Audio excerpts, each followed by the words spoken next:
Well, hello there. My name is Richard. I live in Nanaimo on Vancouver Island in British Columbia in the country of Canada, just north of Washington State. Beautiful place. I'm only about 300 meters from the boat launch, so I decided maybe it's time to get on the water. I had a boat with my dad. We did a lot of fishing, but he passed away quite young, and I haven't actually been on a boat since then other than a ferry to go over to the mainland. Anyhow, about 2 weeks ago, a friend of mine told me about a buddy that was in desperate needs of some cash and happened to have a boat for sale, and whether I'd be interested in buying it. And, I don't know, I never really thought about owning one. But, how much? And he said $850. So $850, what am I buying, like a rowboat or something? And he said, no, it's a speedboat with a big motor, inboard, outboard. And I said, okay, well, I'll go take a look. So we drove down, and there it sat, and I tend to be a guy that, unfortunately, buys things with emotion, has a hard time using practical sense and logical thinking behind my purchases. So, of course, as soon as I saw it, woo, that looks awesome. Big motor, big shiny lifter cover, and anyways, like, yeah, okay, as long as it's good. So I did the normal stuff, checked the oil, it looked good, it was dirty, so at least it had been running.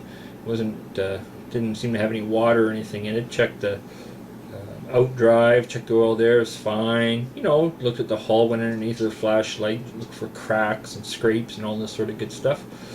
And it all looked pretty good to me. The guy seemed pretty knowledgeable. It kept going on and on and on about this was his baby, and he didn't want to sell it, blah, blah, blah.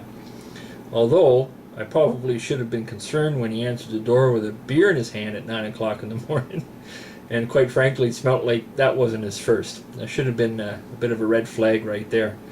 Anyways, I looked at it, looked pretty good. He started her up for me, sounded pretty good.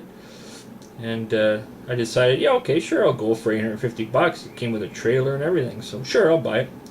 So I gave him the cash, and I'm sure that cash was gone in about 2 days. But anyways, I'm not going to judge him.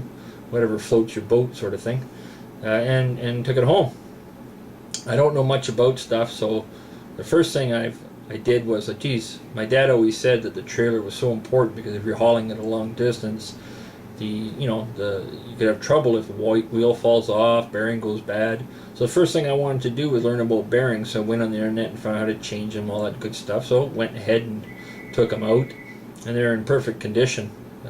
So put them all back together, got some new seals, and the trailer's fine. I got no problems with that, so I won't talk about that too much. There's lots of video on trailers and bearings. So anyhow, I got this boat, and I was so excited I wanted to get it on the water. So first thing I did was went out and bought, all the life jacket, safety gear, all the things they recommend. Up in Canada here, you have to have a boat operator license. So I went and I took that exam and passed that, no problem, got that. And got all my family excited, I can't wait to go salmon fishing, and it's going to be great. So the problem I noticed right away with my boat was there's carpeting. Now I'm not too sure why there's carpeting in an open vessel like this, but anyhow there is, and it was hideous. It's basically a brown astroturf. I decided I got to pull that out right away and put in some vinyl, maybe some marine vinyl. So I pulled that out, and I took the seats out, of course, to do that. And I went walking over in front of the dashboard, and my foot went right through the deck. So like, oh boy. So of course I paid a little bit closer attention. Finally went online. I should have done this at the beginning. And started reading up on things and realized my boat is rotten. I guess it's 1976 Glastron V174. Nice looking boat, but also it's 35 years old, so I suppose some damage like that can be expected. So I thought maybe I could just patch it. Like a lot of you on here have said the same thing. So I took a hammer and started peeling it up, and oh yeah, here we go. More rod, and more rod, and more rod. And by the time I was done, it was clear across the beam and down to the middle of the deck. It was all rotten, lots of wet foam. So I decided, well, if I'm going to do this, I might as well do it.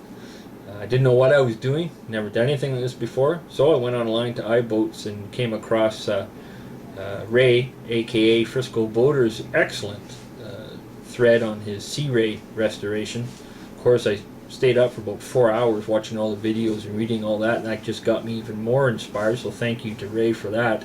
He did an awesome job. And I decided, what the heck, I'm going to get into it. I paid the money. Even if it cost me another $3,000, $4,000, $5,000 to restore it, it's still cheaper than buying a brand new boat with a motor, which is going to cost me whatever, $20,000, $25,000.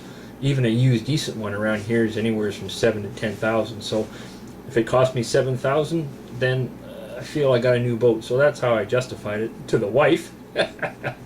She's not too happy. Oh, by the way, when I started videoing this, I didn't have a shirt on. She said, "For gosh sakes, put on a shirt. You look like boiled ham."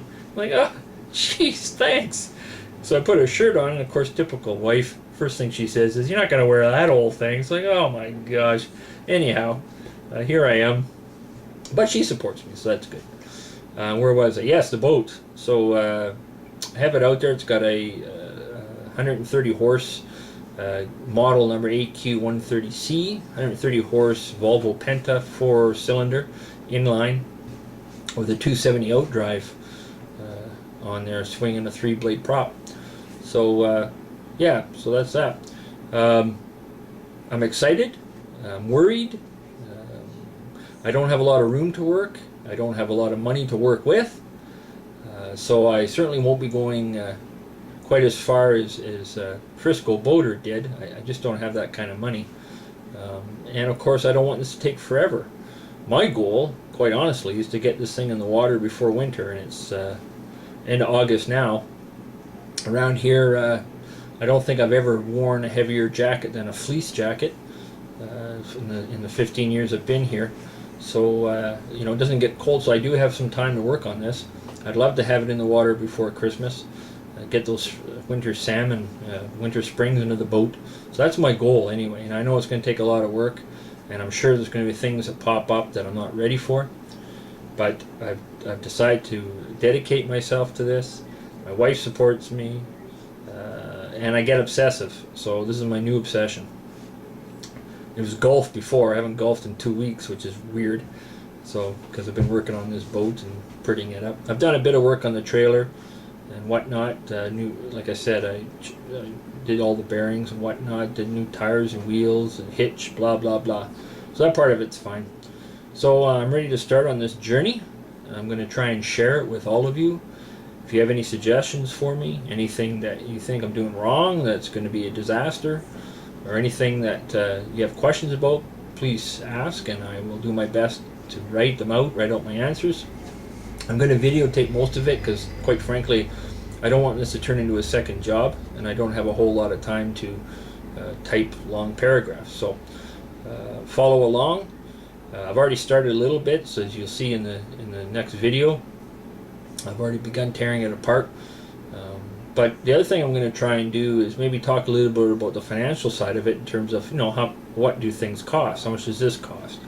So far, I can tell you the $850 to get it up here, and I've put about $300 more in so far on grease and bearings and a few tools and a hitch and life jackets, all the safety stuff. So far, $300. But I'm going to go along in each video and tell you how much everything costs, so that at the end, anybody else who's going to take on a project like this will have an idea of the costs involved and whatnot. So far I've spilt a lot of sweat and a little blood, but you'll see as we go along where that goes. So once again, I hope you follow along. I appreciate any comments, any concerns, any suggestions, by all means. I'll be referring to Ray, aka Frisco Boaters thread, often. I've downloaded a lot of his videos, so once again, thank you to him, and thanks to all the other guys out there too that have done this and have had so many ideas, and it's quite overwhelming, to be honest, to read it all. So I guess that's it. Let's do a bit of a tour of the boat as it's sitting right now, and we'll go from there. This should be fun. Talk to you later.